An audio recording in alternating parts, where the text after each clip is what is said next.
కేంద్ర ప్రభుత్వ ఉద్యోగులకి ఒక గుడ్ న్యూస్. కేంద్రం ఇప్పుడే కేంద్ర ప్రభుత్వ ఉద్యోగుల కోసం 8th పే కమిషన్ అనౌన్స్ చేసింది.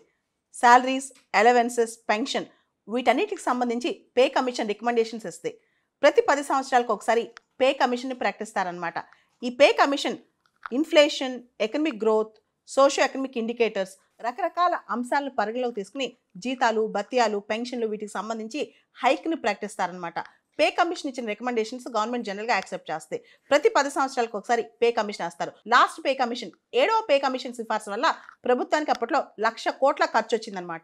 ఇప్పుడు 8వ సెంట్రల్ పే కమిషన్ ఇచ్చే సిఫార్సులు రికమెండేషన్స్ అనేవి 50 lakh గవర్నమెంట్ ఎంప్లాయీస్, తర్వాత డిఫెన్స్ పర్సనల్ ఎవరైతే డిఫెన్స్లో పనిచేస్తారో వాళ్ళు, 65 లక్షల పెన్షనర్స్, దాంతోపాటు ఢిల్లీ గవర్నమెంట్ ఎంప్లాయీస్ 4 లక్షల మంది దాదాపు ఢిల్లీ గవర్నమెంట్ ఎంప్లాయీస్ వీళ్ళందరి మీద ఈ పే కమిషన్ యొక్క ప్రభావం పడుతుంది అనమాట. పే కమిషన్ ఇచ్చిన రికమెండేషన్స్ వీళ్ళందరికీ వర్తిస్తాయన్నమాట.